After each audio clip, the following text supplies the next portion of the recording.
পৃথিবীতে সব কাজ যে সবসময় প্ল্যান মাফিক হবে তার কোনো নিশ্চয়তা নেই। এই দেখুন না, এবারে আমাদের ট্রিপটা কি সুন্দর ওয়েল প্ল্যান ছিল। ঠিক ছিল বাড়ির সকলে মিলে ট্রেনে করে মজা করতে করতে পৌঁছে যাব গন্তব্যে, কিন্তু বিধিবাম রাতে মেসেজ এলো ট্রেন ক্যান্সেল। অগত্যা বাড়ির সবাই মিলে গাড়ি নিয়ে বেরিয়ে পড়লাম। আজ আমরা যাচ্ছি ঝাড়খণ্ড। আমরা গ্রামের বাড়ি সবং থেকে খড়গপুর হয়ে এগিয়ে চলেছি ঝাড়খণ্ডের উদ্দেশ্যে। তবে আমরা গাড়িতে গেলেও ট্রেনে কিভাবে যাবেন, কিভাবে ঘুরবেন, কোথায় থাকবেন, সব তথ্য থাকবে এই ভিডিওতে, তাই ভিডিওটি অবশ্যই শেষ অবধি দেখবেন। আবার একটা নতুন উইকেন্ড আর আবার একটা জার্নি। আমরা এখন সবাই মিলে যাচ্ছি, বাড়ির সবাই মিলে একটা জায়গায়। বাড়ির সবাই মিলে কোথাও বেড়াতে গেলে কিন্তু বেশ ভালো লাগে। গাড়ি ছোট, মানুষ বেশি, তো একটু চাপাচুপি করে বসতে হয়েছে, পেছনে সবাই বসেছে, কিন্তু আমরা সবাই মিলে খুব আনন্দ করতে করতে এগিয়ে যাচ্ছি। ছাড়া ওই রাঙা মাটির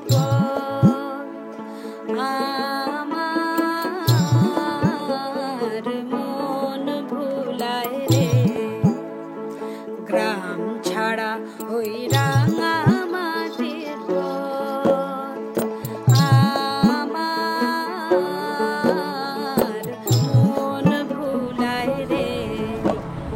আমরা বাড়ির সবাই মিলে এখন এগিয়ে চলেছি আমাদের গন্তব্যের দিকে। এখন তো বর্ষাকাল, প্রকৃতি একদম সবুজ হয়ে রয়েছে। বর্ষার এটাই মজা, আকাশে মেঘের খেলা চলছে, ক্ষণে ক্ষণে প্রকৃতির রূপ বদলে যাচ্ছে, আর এটাই উপভোগ করতে করতে, জার্নিটা উপভোগ করতে করতে গন্তব্যের দিকে এগিয়ে চলা।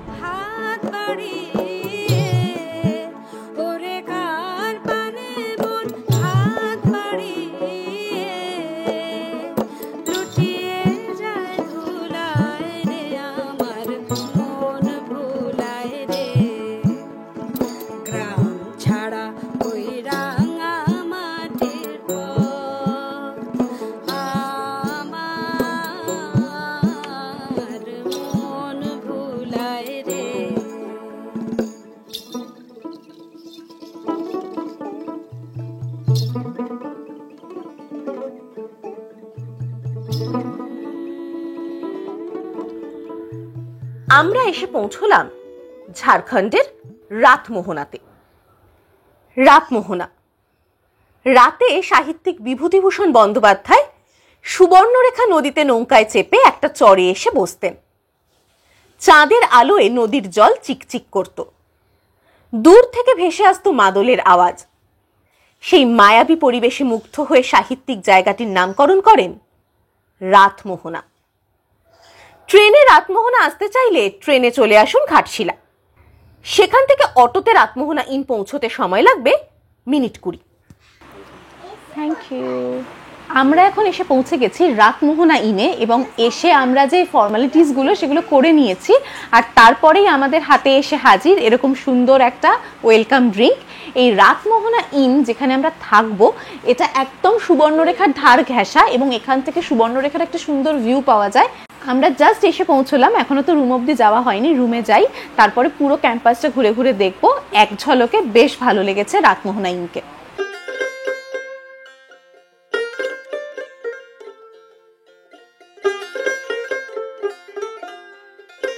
প্রহর শেষের আলোয় রাঙা সেদিন চৈত্র মাস, তোমার চোখে দেখেছিলাম আমার সর্বনাশ। সর্বনাশের আর বিশেষ কিছু বাকি নেই। বাড়ির লোকজন তাই জন্য সমস্ত আশা আকাঙ্ক্ষা আমাদের উপর থেকে ত্যাগ করেছে, কারণ আমরা সব কিছু স্যাক্রিফাইস করে শুধু ঘুরে চলেছি, ঘোরাতেই আমাদের আনন্দ। তো ট্যুর প্ল্যানার ব্লগ এখন যেখানে রয়েছে রাতমোহনা ইনে, আমাদের এই জায়গাটা এত সুন্দর, আমাদের যে রুমটা সেখান থেকে ভিউটাও ভীষণ সুন্দর। রুমটা কিরকম সেটা আগে ঘুরে দেখাই।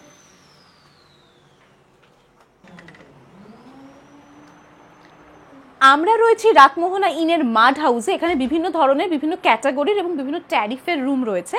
আমাদেরটা হলো মাড হাউস, নাম থেকেই বুঝতে পারছেন মাটির তৈরি, যদিও এসি রয়েছে। আর এই যে এই সুইচ বোর্ডটা দেখুন, সেই পুরনো আমলের যে সেই এরকম সুইচ বোর্ড, সেই মাটির যে স্ট্রাকচার তার সাথে মিলিয়ে এরকমটা করা, ভেতরটা বেশ আলপনা দেওয়া। এই যে রাতমোহনা ইন, এই প্রপার্টিটার যেটা বিশেষত্ব সেটা হচ্ছে অনেকটা জায়গা জুড়ে, তো তাই ওই ক্লামজি ব্যাপারটা নেই। সামনে একটু বেরোলেই যে ভিউটা সেটা হচ্ছে দূরে পাহাড় বা টিলা বেসিক্যালি, আর সামনে বয়ে গেছে সুবর্ণরেখা নদী। এবার রুমের কথায় আসি, রুমে কিন্তু সমস্ত ফেসিলিটিস রয়েছে। এখানে টিকিট রয়েছে, এখানেই রয়েছে টিভি, যেটা আমাদের অন্তত কোনো খুব একটা কাজে আসবে না। আর এইদিকে রয়েছে কাবার্ড, ছোট্ট ছিমছাম রুম, এবং তাতেও সুন্দর করে একটা বসার ব্যবস্থা করা হয়েছে, এরকম ছোট একটা সোফা রয়েছে। আর সামনেই রয়েছে আয়না। তো আমাদের জন্য, মানে স্পেশালি মেয়েদের জন্য আয়নাটা কিন্তু খুব ইম্পর্টেন্ট। ঝকঝকে পরিষ্কার বাথরুমে একটা গিজার রয়েছে, আর রয়েছে এদিকে কিট, বাথ কিট। আর মিররটাও কিন্তু ভারী চমৎকার।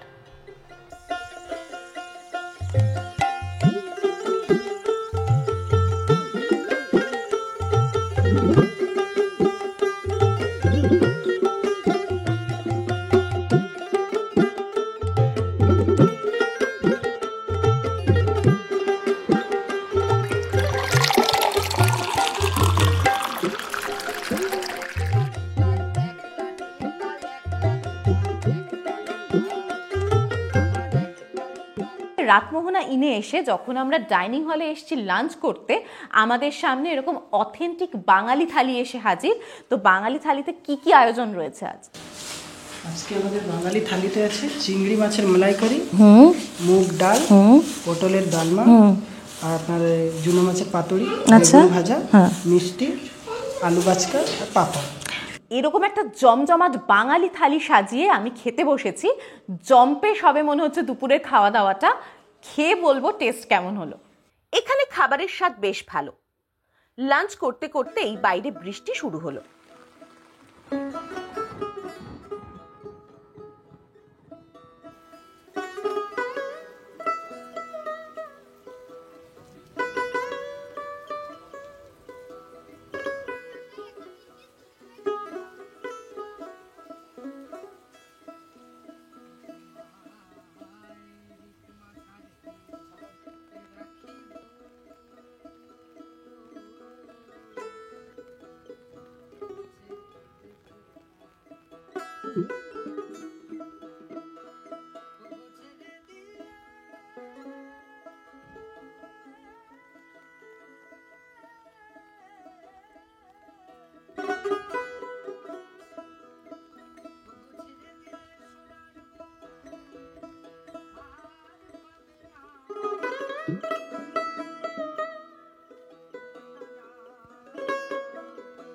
বৃষ্টি থামতে আমরা বেরিয়ে পড়লাম।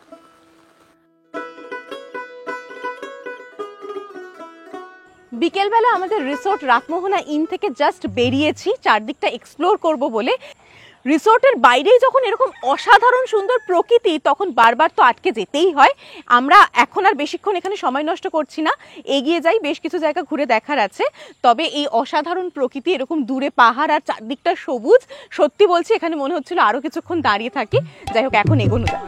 মাঝারে রাখিব ছেড়ে দেব না, তোমার রীত মাঝারে রাখিব ছেড়ে দেব না, ছেড়ে দিলে সোনার গৌর আর তো পাবে না, না না, ছেড়ে দিলে সোনার গৌর আর তো পাবে না, না না, ছেড়ে দেব না, তোমায় রীত মাঝারে রাখিব ছেড়ে দেব না, তোমায় রীত মাঝারে রাখিব ছেড়ে দেব না।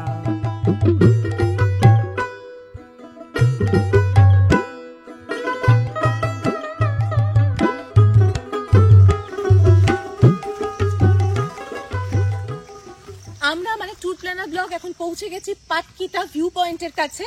এই যে ভিউ পয়েন্টটা, এখানে এসে যদি আপনারা দাঁড়ান, দূরে শুধু দেখতে পাচ্ছেন সবুজ পাহাড়গুলো। এখন যেহেতু বর্ষাকাল, তাই জন্য চারদিকটা সবুজ, বারবারই সে কথা বলছি, পাহাড়গুলোও সবুজ, আর চারদিকে সবুজ শালের জঙ্গল, তার মাঝখানে একদম নিরিবিলি নির্জন একটা পরিবেশে আমরা এখন চলে এসেছি। এখান থেকে আপনাদের চারদিকে তাকালে ভীষণ ভালো লাগবে। ভুবন মোহনগরা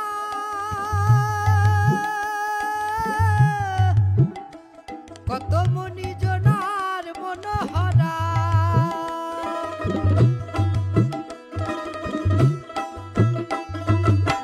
ভুবন মোহনগরা ও ভাই মনি জনার মনোহরা, আমি রাধা প্রেমে মাতোয়ারা থাকবো মগনা,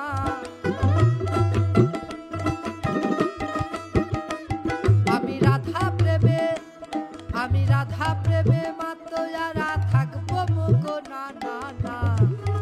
আমরা যে জায়গাটায় দাঁড়িয়ে রয়েছি এখান থেকে প্রায় 650 মিটার গেলে তখন আপনারা পৌঁছতে পারবেন প্রাচীন সিদ্ধেশ্বর শিব মন্দিরে। যেতে আসতে মোটামুটি 40 মিনিট লেগে যাবে এবং রাস্তাটাও খুব যে একটা ফ্ল্যাট তা নয়, একটা চড়াই উতরাইয়ের মধ্যে দিয়ে যেতে হবে। আমরা এখন হেঁটে উঠছি সিদ্ধেশ্বর মন্দিরের দিকে। পুরোটা উঠবো না, দেখি যতটা ওঠা যায় ততটাই উঠবো। চারদিকে কিন্তু একটা সুন্দর প্রাকৃতিক শোভা, আর দূর থেকে ভেসে আসছে পাখির আওয়াজ। আমরা একবার বৃষ্টিতে ভিজে গেছি, আবার এখন শুকিয়েও গেছি, আবার আমরা এগিয়ে চলেছি। রাস্তা কিন্তু অনেকটাই, এখানে ওঠাটা কিন্তু সেরকম সমস্যা না। আমাদের হাতে যদি সময় থাকতো না আমরা অবশ্যই উঠতাম। আর দিনের আলো ফুরিয়ে আসছে, এটাও একটা ব্যাপার।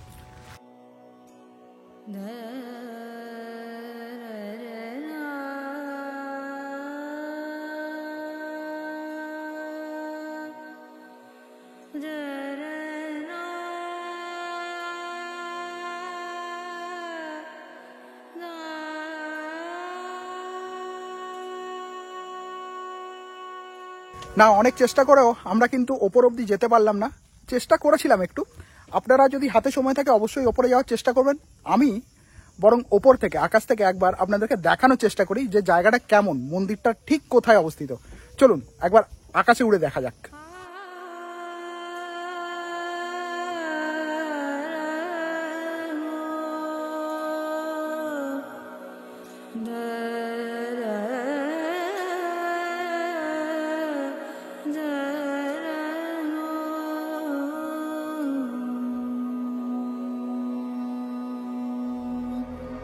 दर्शन देहो शंकर महादेव, दर्शन देहो शंकर महादेव, दर्शन देहो शंकर महादेव। আমরা এবার এগিয়ে চললাম জাদুগোড়াতে অবস্থিত রঙ্কিনী মাতার মন্দিরের দিকে। জাদুগোড়ার কাপাটগাদি ভ্যালিতে এই মন্দির অবস্থিত। আমরা এখন ঘুরতে ঘুরতে চলে এসেছি রঙ্কিনী মাতার মন্দিরের কাছে।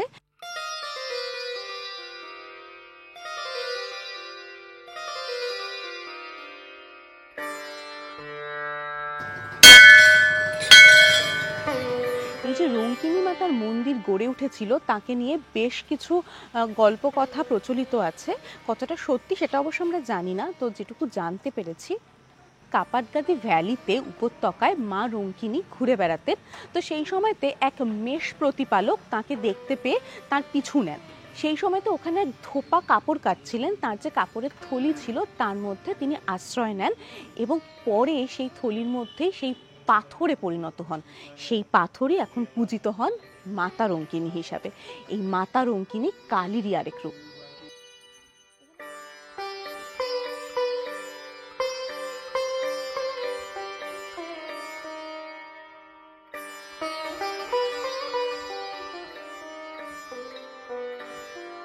আমরা এবার ফেরার পথ ধরলাম। আমাদের এবারে পুরো ঘোরাঘুরিটাই যাকে ঘিরে। আমরা এখন দাঁড়িয়ে আছি সেই রাতমোহনা ব্রিজে। রাতমোহনা এই জায়গাটা আগে যখন আমরা এসছি, মানে আমরা ফিরে যাচ্ছি আমাদের 6 বছর আগের একদম শুরুর সময়ে, যে সময়তে আমরা আমাদের ব্লগিং শুরু করেছিলাম। তখনকার সাথে আমরা যখন রিলেট করছি, এখানে সেই HCL এর কপার ফ্যাক্টরিটা ছিল, সেখানে তখন রমরমিয়ে প্রোডাকশন চলছে এবং আলোগুলো জ্বলে থাকতো, এই ব্রিজ থেকে অসাধারণ দেখতে লাগতো। সেই ফ্যাক্টরিতে এখন প্রোডাকশন বন্ধ, পুরো অন্ধকারে স্থবির হয়ে দাঁড়িয়ে আছে সেই ফ্যাক্টরি। দেখতে বড় মন খারাপ লাগছে। সেই আলো জ্বলা ছবি এখনো আমাদের স্মৃতিতে রয়েছে। রাতমোহনা মানে আমাদের কাছে কিন্তু এখনো সেই ছবি জ্বলজ্বল করছে। আমরা সেই ফিরে যাচ্ছি 6 বছর আগে আমাদের কেরিয়ারের শুরুর দিকে।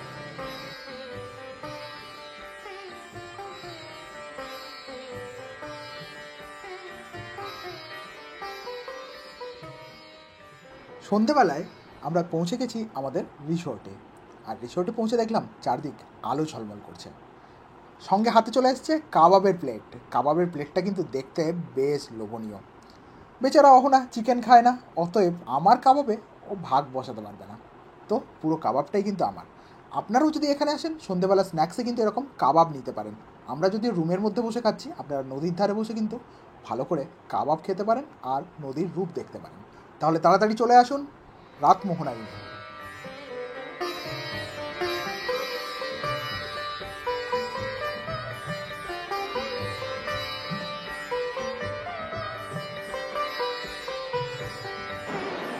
এখন আমরা চলে এসেছি ডাইনিং হলে আবার, এবং সবাই মিলে ডাইনিং হলে এসেছি মানে বুঝতেই পারছেন সময়টাও যা দাঁড়িয়েছে। এখন আমরা এসেছি ডিনার করতে, আর ডিনারে আমাদের সবার জন্য রয়েছে রুটি, ডাল, সাথে মিক্সড ভেজ আর মাটন কারি।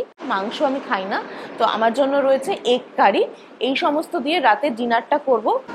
একটু আগেই এক পশলা বৃষ্টি হয়ে গেছে, তাই এমনিতেই টেম্পারেচারটা অনেকটাই কম, মানে বেশ ঠান্ডা ঠান্ডা একটা সুদিং ওয়েদার। তার মধ্যে এমনি ঘুম পেয়ে যাচ্ছে আমাদের। চারদিক থেকে বিভিন্ন রকমের পোকা, ঝিঁঝির ডাক আর ব্যাঙের মারাত্মক ডাক ভেসে আসছে। এর মাঝখানেই ডিনারটা করব আমরা, করে এখন তাড়াতাড়ি আমরা শুতে যাব। কালকে আবার দেখা হবে।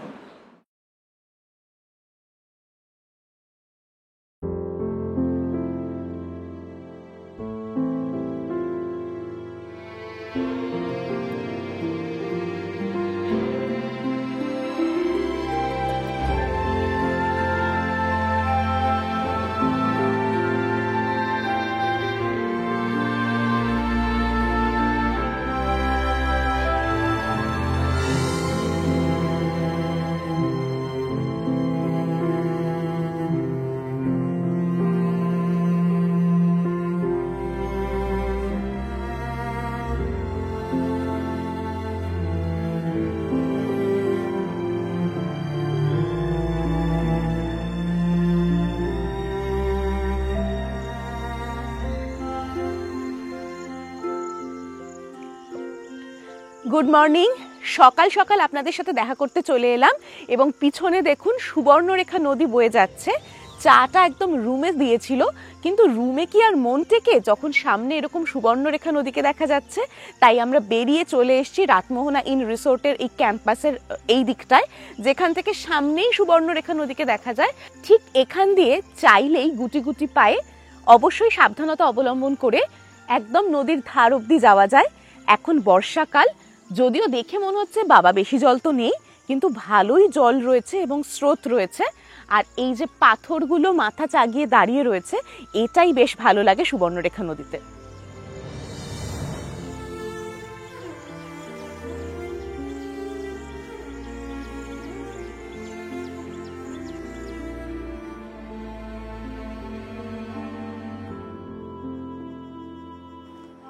বহমান নদীর ধারার মতন সময়ও তো বহমান।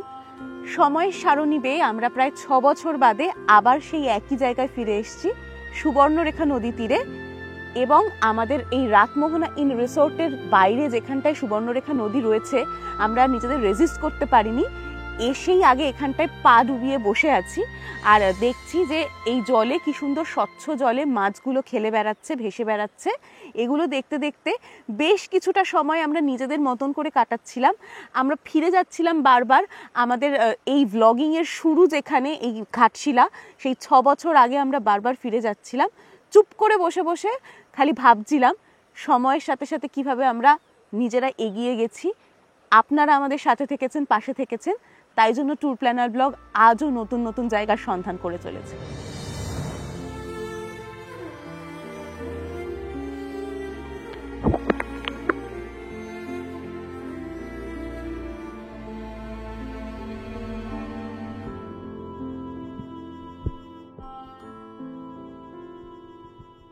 চলে এসেছি ব্রেকফাস্ট করতে। স্নান করে আমরা এখন রেডি, ব্রেকফাস্ট করব, তারপর বেরিয়ে পড়বো। এখানে অনেক কিছু ঘুরে দেখার রয়েছে, আমাদের তো এখনো কিছু ঘোরাঘুরি হয়ইনি। তো ব্রেকফাস্টে এসে গেছে কচুরি, সাথে আলুর দম, মিষ্টি। আমরা আবার একটু শশাটা নিয়েছি সাথে। তো সব কিছু দিয়ে ব্রেকফাস্টটা করব।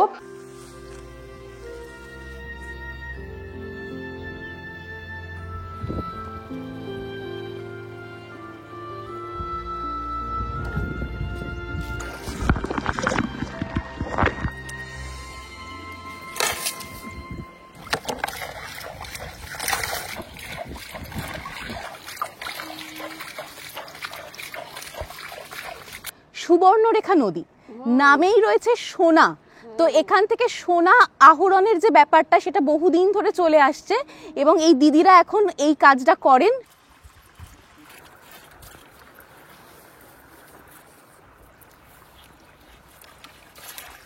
প্রচণ্ড পরিশ্রম করে এই যে মাটি তুলছেন, এবং সেখান থেকেই অনেক ছেঁকে শেষমেশ একটুখানি হয়তো সোনার দানা মেলে, এবং সেই অনুযায়ী তাদের যে পারিশ্রমিক সেটাও ভীষণই কম।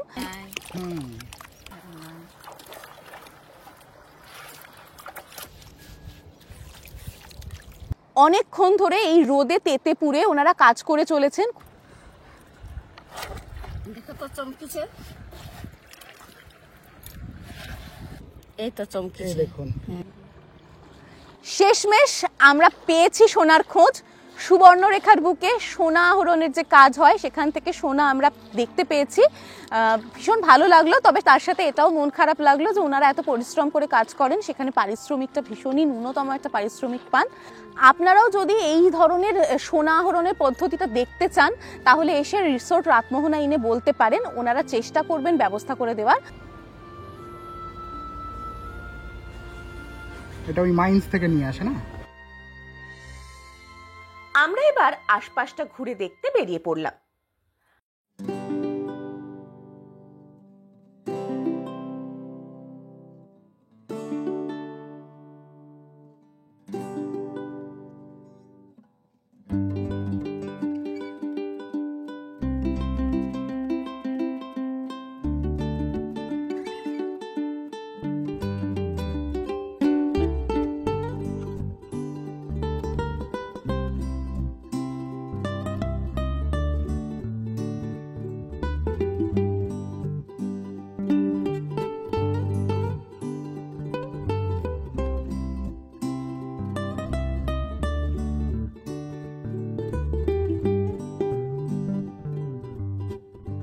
আমরা বেরিয়ে প্রথমেই এখন চলে এসেছি ডুয়ারসিনি, এবং ডুয়ারসিনিতে প্রথমেই আমরা যেটা ঘুরে দেখে নিচ্ছি সেটা হচ্ছে ডুয়ারসিনি মাতার মন্দির।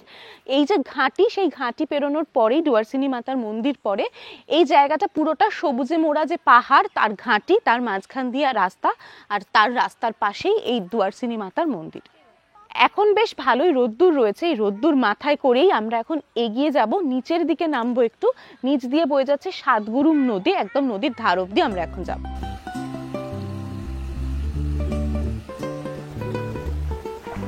আমরা এখন এসে পৌঁছে গেছি সাতগুরুম নদী তীরে। সাতগুরুম নদী বয়ে যাচ্ছে, নদীর জলটা যদিও একদম ঘোলাটে, বর্ষাকাল তাই মাটি ধোয়া জল আসছে বলে এরকম ঘোলাটে লাগছে, আর বেশ পাথুরে এই নদী। যদিও ভাববেন না নদীতে জল কম, নদীতে বেশ ভালোই জলের তোর রয়েছে।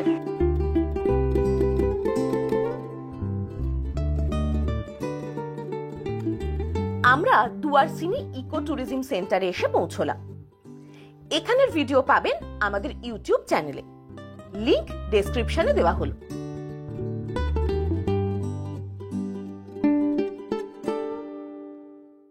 আমরা এগিয়ে চললাম গালুডির দিকে।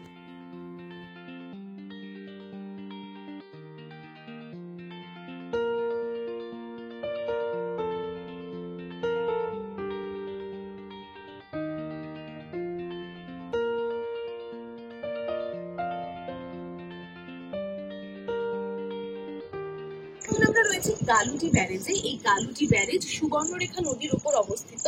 এই গালুডি ব্যারেজ আমরা ঘুরে দেখলাম, এখন ওয়েদারটাও একটু বেশ সুন্দর হয়েছে। এখন আমরা তাড়াতাড়ি এগিয়ে যেতে চাইছি বুরুডি লেকে।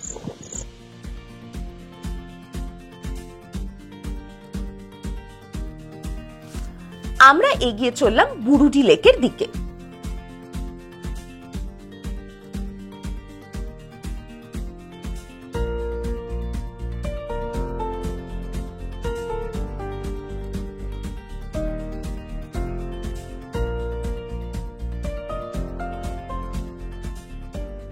আমরা আবার এসে পৌঁছে গেছি বুরুডি লেকের ধারে। বুরুডি লেক নিয়ে আমাদের অনেক ভালো মন্দ স্মৃতি রয়েছে, সেসব কথা আপনাদের সাথে পরে শেয়ার করব।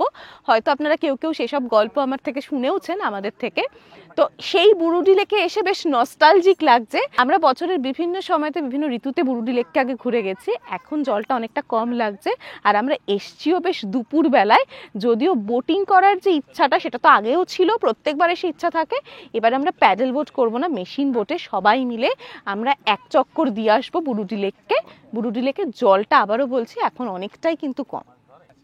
এই যে আমরা বোটিং করব, পার হেড 100 টাকা লাগবে। তো 100 টাকা দিয়ে আমরা বোটিং করব, বাড়ির সবাই মিলে আমরা এখন বোটে চেপে একটুখানি ভেসে থাকবো বুরুডি লেকের জলে।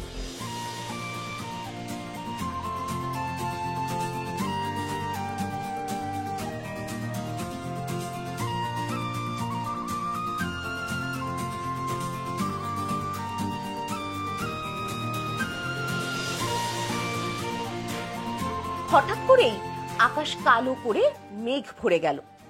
দেখতে দেখতেই বৃষ্টি শুরু হলো। আমরা রিসোর্টের দিকে এগিয়ে চললাম এবং পৌঁছেই লাঞ্চ করতে গেলাম। আমরা আজকেও এখন চলে এসেছি লাঞ্চ করতে, এবং লাঞ্চে আজকেও এরকম সাজিয়ে গুছিয়ে সবটা পরিবেশন করা হয়েছে। আলা কার্টে মেনু আমরা নিজেদের মতন করে সিলেক্ট করে এটা চয়েস করেছি। এবারে ট্রিপটা বাড়ির সবাই মিলে, আর এই ট্রিপটা একটু স্পেশাল কারণ আমাদের বাড়ির খুদে সদস্য মুনুর জন্মদিন, তাই জন্য আমাদের যে লাঞ্চ সেটাও একটুখানি গ্র্যান্ড, এবং তাই জন্য আমরা স্পেশাল থালি অর্ডার করেছি। এই স্পেশাল থালিতে যেটা প্রথম নজর কাটছে সেটা হচ্ছে ভেটকি পাতুরি আর দই কাতলা। এছাড়াও রয়েছে ডাল, একটা মিক্স ভেজ, ভাজা, আর এত সুন্দর করে স্যালাড পরিবেশন করেছেন ওনারা। শেষ পাতে মিষ্টি মুখ করে রাতমোহনা ইনকে বিদায় জানিয়ে আমরা বাড়ি ফেরার পথ ধরলাম। আপনাদের সাথে দেখা হবে পরের পর্বে নতুন কোনো জায়গার ভিডিও নিয়ে।